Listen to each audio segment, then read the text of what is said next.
Hello dear students, my name is Yogendra Sharma और start करते हैं कॉन्सेप्ट ऑफ फिजिक्स। जैसा कि मैंने आपको पहले ही बता दिया था, मोटिवेशन की सीरीज़ के अंदर अपन ने सबसे पहले स्नेहा बंसल को आपसे मिलवाया था और फिर इसके बाद में नेक्स्ट मीटिंग मैंने आपकी करवाई थी अमन चौधरी से, है ना। तो इसके बाद में जो नेक्स्ट है वो मेरे फ्रेंड है और वो NIT श्रीनगर से हैं। तो मैंने सोचा कि बच्चों को कुछ और बेहतर मिले, कुछ और बेहतर जानने को मिले, इसलिए मैंने इनको फ़ोन किया और मेरी इनसे बातचीत वगैरह वैसे पहले से चल रही थी 2-4 दिन से। तो मैंने इनको कहा कि सर आप आओ और बच्चों से बातचीत वगैरह करो, इनको बताओ कि 12th क्लास के अंदर कैसे अच्छे अच्छे मार्क्स अपन गेन कर सकते हैं। और मार्क्स तो खैर ये गेन करेंगे ही अच्छा, क्योंकि ये मेरी गाइडेंस के अंदर है, तो कोई समस्या आने वाली वैसे इनको नहीं है। लेकिन मैंने कहा कि सर आप आओ और इनसे बात करो, इनको बताओ कि किस तरह से कैसे क्या 12th क्लास के अंदर अपन अच्छे मार्क्स ले सकते हैं। और जैसा कि मैंने पहले ही बता दिया कि NIT श्रीनगर से, इसका मतलब कि इन्होंने खुद ने कंपटीशन की बहुत ही बेहतर तैयारी की है। तो आपको और अच्छे से बताएंगे कि किस तरह से आगे की प्रिपरेशन अपने को करनी है। समझ में आ गई ना बात? तो अपन स्टार्ट करते हैं। बुलाता हूँ मैं सर को। सर कम। तो ये है, लो सर बात कीजिए बच्चों से। तो सबसे पहले तो योगेंद्र सर आपको बहुत बहुत आपको मैं बधाई देता हूं और उसके लिए कि आपने यूट्यूब चैनल बनाया। और सबसे अच्छा तो कंग्रेचुलेसन बच्चों के लिए है, क्योंकि आपको इतने अच्छे सर मिले जो आपको लॉकडाउन में भी मोटिवेट करना चाहते हैं। ये ऐसा एक टाइम है जिसमें सब कोई डीमोटिवेट हो रहे हैं। कोई पढ़ने के लोड से पढ़ाई कम कर रहा है, कोई सोच रहा है कि एग्ज़ाम पोस्टपोन होते जा रहे हैं इसलिए पढ़ाई कम कर रहा है। कई सारे रीजन्स है पढ़ाई ना करने के, और ऐसे में कोई एक रीज़न अगर मिल रहा है कि पढ़ाई करवाया जाए तो मैं बहुत ही ज़्यादा सर को आभार व्यक्त करता हूँ कि आप ऐसा काम कर रहे हैं। और निश्चित रूप से सबका अगर भला हो रहा है तो इसमें हमें पीछे नहीं हटना चाहिए। इसीलिए मैंने सर को बोला था ठीक है सर, मैं एक बार आऊँगा और अगर कुछ मेरे से हो सकता है आपके लिए तो मैं ज़रूर करूँगा। तो यार अगर हम बात करें सर बोर्ड एग्ज़ाम की, तो बोर्ड एग्ज़ाम में सबसे पहली जो चीज़ होती है वो चीज़ होती है कि जो लास्ट का टाइम होता है ना, उसमें जो लगन अपनी कम हो जाती है, उसको हम कैसे मेंटेन रखें और उसको कैसे बढ़ाएं। तो आप ये सोचो कि जो अपनी मार्कशीट बनने वाली है 12th की, तो ये ज़िंदगी में बस एक बार बनने वाली है। इसमें जो आप मार्क्स सर गेन कर लेंगे वो आपका परमानेंट छप जाएगा। अब चाहे जितने स्कोर लाना चाहते हैं, अब वो मार्कशीट कैसी दिखे ये मोटिवेशन खुद अंदर से आना चाहिए कि आप उस मार्कशीट में अच्छे मार्क्स दिखाना चाहते हैं या मीडियम मार्क्स दिखाना चाहते हैं। क्योंकि देखो जब टेस्ट हो जाता है सर, तो जाने अनजाने कहीं से भी कंपैरिजन ज़रूर होता है। मतलब पेरेंट्स अपने बच्चे की मार्कशीट उठाएंगे या कोई पूछेगा ही, पड़ोस में अक्सर होता है। अगर अच्छे मार्क्स आ जाते तो बहुत कम लोग पूछते हैं कि कितने मार्क्स आए। सही बात। लेकिन अगर कहीं से भी भनक हो जाए ना कि रिजल्ट आ चुका है, हाँ और ये पता चल जाए कि थोड़े से मार्क्स थोड़े से कम रह गए हैं, तो फिर सब खोद के पूछते अच्छा कितने आए। सही बात और सब्जेक्ट में और पूछते अच्छा इस सब्जेक्ट में कितने आए। तो इसीलिए अगर उस चीज़ से बचना है, वो इंसल्ट जो होने वाली है उसको अगर आप प्री आभास करके उससे बचना चाहते हो, तो फिर आपको ये काम करना पड़ेगा कि जो टाइम अभी बचा हुआ है ना, या जो टाइम अभी आने वाला है उसमें आप सदुपयोग कैसे कर पाएँ। क्योंकि अक्सर हम नई शुरुआत करने की कोशिश करते हैं। कई बार हमारा मन करता है कि हम कल से 4 बजे उठेंगे, 5 बजे उठेंगे, हर रोज़ मन करता है, लेकिन वो शुरुआत उठते नहीं है। ठीक है ना। तो एक जो पुश मिलता है ना, धक्का, वो इसी से आता है यार कि एक आप ऐसा मोटिवेशन बनाओ कि जो अपनी मार्कशीट है उसमें हमें कितने मार्क्स छपवाने हैं। अगर आप 90 से ऊपर लाना चाहते हो तो उसके अकॉर्डिंग आप किस स्ट्रैटेजी से पढ़ाई स्टार्ट करो, ये आपको बनाना पड़ेगा। और एक बात ये है कि कभी भी मेहनत बेकार नहीं जाती है। एक बात सर आपकी और अच्छी लगी, आपने ऐसे बोला ना कि जो मार्कशीट है वो एक बार छपने वाली है। ये बहुत ही अच्छी बात है। इससे बिल्कुल बच्चों को सीखना चाहिए कि मार्कशीट सच में एक बार ही छपने वाली है ना। तो अपने को पूरा का पूरा ध्यान देना है कि किस तरह से अपने को मेहनत इस बार करनी है कि मार्कशीट के अंदर अच्छे से अच्छे परसेंटेज छप करके अपने आने चाहिए, है ना। इसी के लिए खास सर को बुलाया गया। सर आप आगे कैरी ऑन करो। बिल्कुल।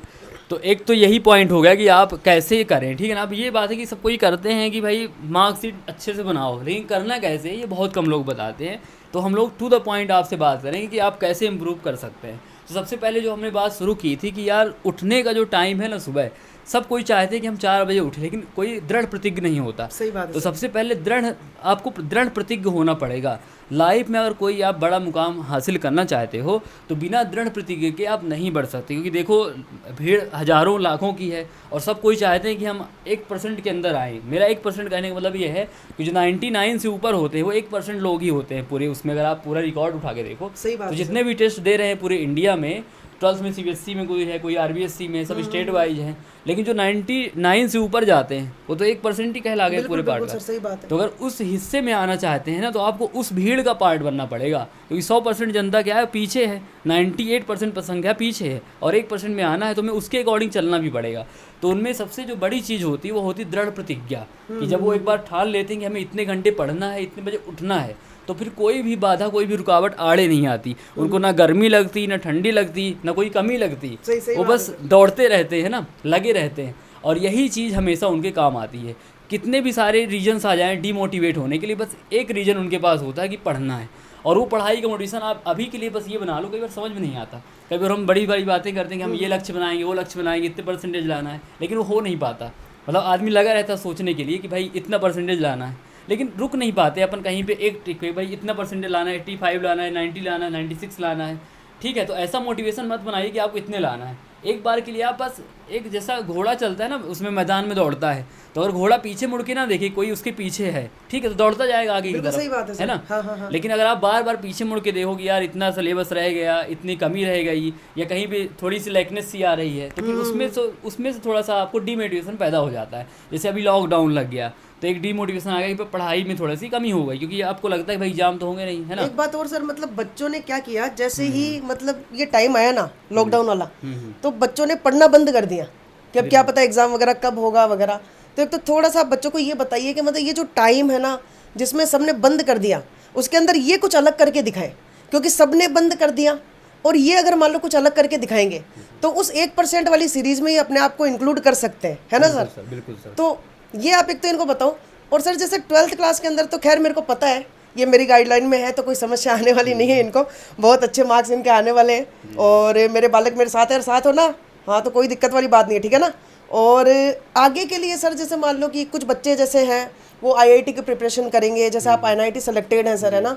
सर इनको अभी ये बताओ, जैसे IIT और जो मेडिकल की प्रिपरेशन करने जा रहे बच्चे, तो उनको 12th के साथ कुछ ऐसा करना चाहिए कि कंपटीशन में उनको पूरा एक तो सपोर्ट मिले, और 12th के अंदर अच्छे मार्क्स लाने के बाद में वो मतलब किस तरह से अपनी प्रिपरेशन को सेल्फ खुद से स्टार्ट कर पाए। कि हम बच्चों को ये कह सकते हैं कि भाई अगर आप बोर्ड्स की प्रिपरेशन कर रहे हैं, तो कई बार ऐसा होता है कि जब हम बोर्ड्स की तैयारी कर रहे होते हैं और बुक्स कई सारी पढ़ रहे होते हैं, थ्योरी वाले पॉइंट्स, तो कुछ बोरियत सी मन में पैदा हो जाती है, आप बोर से होने लगते हैं। तो कई बार अपना दिमाग इस पैटर्न पे काम करता है कि जब हम कुछ नया सीखते हैं तो अपना दिमाग एक्टिव रहता है, लेकिन हम थोड़ी वही चीज़ें बार बार रिपीट करते हैं, थोड़ा बहुत डिमोटिवेशन भी आता है, नींद भी आती है। कई बार जैसी कोई चीज़ हार्ड चीज़ आती है तुरंत नींद आ जाती है। यानी कोई कई बार बोलते हैं कि अगर सोना हो रात को, कोई हार्ड चीज़ आप रख लो सामने तो नींद आ जाएगी, तो ऐसा भी हो जाता है। तो आप क्या करें कि अगर आप इंटरेस्ट बनाना चाहते हैं, कुछ नया सीखना चाहते हैं, तो बोर्ड्स की प्रिपरेशन को एक साइड में आप तो रखो ही, है ना, पैरेलल में। उसके साथ में जो गैप बनता है उसमें आप कोई भी रेफरेंस बुक, चाहे आप अगर आप जेई की तैयारी करना चाहते हैं तो जेई की कोई भी बुक आप रख लो, है ना, कोई भी आप रेफरेंस बुक रख सकते हैं। मैं ये नहीं कहता कौन सी बुक अच्छी कौन सी नहीं है, आप कोई भी रेटिंग देख करके, ऑनलाइन आजकल रेटिंग उपलब्ध है सर, चाहे जितना भी हम देख सकते हैं, तो रेटिंग देख कर कोई भी एक बुक आप रख लो। और जब आपको टाइम मिले, यानी जब आपको बोर्ड्स की बुक पढ़ने से आपको लगे कि भाई हम थोड़ा सा बोर से हो गए हैं, तो फिर आप कॉम्पिटिशन की बुक आप उठा के पटक लो सामने, और फिर उसमें से 1-2 पेज पढ़ो, और ऐसा करके एक पैटर्न बनाओ। कुछ दिन में आप हैबिट जब बनाओगे कि यार एक्स्ट्रा चीज़ हम सीख रहे हैं, तो आपका दिमाग भी एक्टिव रहने लगेगा, और ऐसा होते होते एक टाइम ऐसा आएगा कि आपको इंटरेस्ट क्रिएट हो जाएगा एक्स्ट्रा सीखने में। क्योंकि जो कंपटीशन टेस्ट होते हैं यार, मैं आपको बता दूं साफ साफ, जो आप बोर्ड्स की तैयारी कर रहे हो, ठीक है ना, ये अलग अलग टाइप में आता है, अलग पैटर्न का आता है। और जो आप कॉम्पिटिटिव टेस्ट देंगे, आप उसका पेपर देखना, उसके कुछ क्वेश्चन ऐसे होते हैं सर कि हिलेंगे भी नहीं। अगर हम बोर्ड्स की तैयारी करके जाएंगे तो उसके तो हिलेंगे भी नहीं, मतलब उसके इस लेवल के क्वेश्चन होते हैं। तो आपको क्या करना पड़ेगा, क्योंकि यार उसमें हम क्या है कि बोर्ड्स के हिसाब से थ्योरी देखते हैं, ठीक है ना। हालांकि न्यूमेरिकल्स फिजिक्स और केमिस्ट्री थोड़े बहुत आते हैं, लेकिन जो उसके न्यूमेरिकल होते हैं वो क्रिटिकल थिंकिंग वाले होते हैं, लॉजिकल भी होते हैं, कुछ इजी भी होते हैं। लेकिन अगर हम आप अगर माहौल ना बनाए तैयारी करने का, तो प्रॉब्लम ये हो जाती है कि जब हमें कुछ नई चीज़ अचानक से मिल जाती है तो पहले ही हम घबरा जाते हैं, भले वो हमसे बन जाए लेकिन पहले ही घबरा जाते हैं, ठीक है ना। तो वो घबराहट अगर आपको दूर करनी है, मतलब सेलेक्ट अगर होना कॉम्पिटिटिव टेस्ट में, तो थोड़ा सा माहौल बनाना पड़ेगा। माहौल इन द सेंस थोड़ी सी बुक इनको स्टार्ट करनी चाहिए पढ़ना। यानी कोई भी आप टेस्ट उठा के, कोई भी टेस्ट सीरीज़ की चाहे बुक कोई उठा लो, है ना। जैसे IIT JEE का अपन ने कोई बुक सिंगेज आप ले लो, है ना, बहुत सारी आती है, अरिहंत भी आती है, तो चाहे आप सिंगेज ले लो, चाहे रेवंत ले लो, या आपकी जो पसंद हो। सिंगेज बेस्ट रहेगा सर। सिंगेज तो क्योंकि बेस्ट है। सिंगेज के अंदर क्या है कि जो स्टार्टिंग है ना सर, वो जीरो लेवल से करता है वो। बिल्कुल मैंने ऐसा बिल्कुल देखा, क्योंकि उसके एग्जांपल्स वगैरह अपन भी तो पढ़ते ही हैं। बिल्कुल। तो जीरो लेवल से स्टार्ट करके फिर एक मतलब अच्छे वाले लेवल पर लेकर के जाता है। तो बिल्कुल। सिंगेज बालको आपके लिए बहुत ही बेस्ट बुक रहने वाली है, सर भी बता रहे हैं। तो ऐसा कुछ करना है आपको स्टार्ट, है ना, आफ्टर 12th क्लास पास करने के बाद में। तो ये और बात है सर। 12th तो है ही, और 12th के बीच में अगर ये चाहे ना, जैसे आप बोर्ड्स की तैयारी कर रहे हैं, हाँ ठीक है हाँ ना, सर। अब इनको बीच में लगता है कि यार अपना इंटरेस्ट थोड़ा सा कम सा हो रहा है ना, पढ़ाई जैसे कई बार थ्योरी पढ़ते पढ़ते थोड़ा सा अनबैलेंस हो जाता है दिमाग कि भाई अब ये बहुत सारा पढ़ लिया, फिर आपको लगता है कुछ नया सीख नहीं रहे। तो अगर नया सीखना चाहते हैं, रिवीजन के पार्ट, रिवीजन तो रखना ही है, तो आप क्या कर सकते हो कि अगर आपको रिवीजन के अकॉर्डिंग रिवीजन आप कर पा रहे हैं, उसके बाद अगर आपको एक्स्ट्रा टाइम बच रहा है, तो उसके बीच में आप क्या कर सकते हो कि कम्पिटिटिव टेस्ट भी की बुक आप पढ़ सकते हो। उससे थोड़ा सा एडवांटेज जो है, कुछ नया सीखने को मिल जाएगा। तो कुछ नया सीखने के हिसाब से आप ये स्टार्ट कर सकते हो। इसका फ़ायदा सबसे ज़्यादा आगे होगा आपको, क्योंकि देखिए जो लोग सिर्फ बोर्ड पढ़ेंगे तो उनको सिर्फ बोर्ड का नॉलेज होगा। जब आप आगे जाओगे, ठीक है ना, तो क्या करना पड़ेगा कि बोर्ड के साथ एक्स्ट्रा नॉलेज भी आपको जानना पड़ेगा। और आप अगर एक्स्ट्रा आपको नॉलेज चाहिए तो आपको एक्स्ट्रा काम भी करना पड़ेगा। और कभी भी मेहनत बेकार नहीं जाती है, और कोशिश करने वालों की हार नहीं होती है। इसलिए खूब मेहनत करो।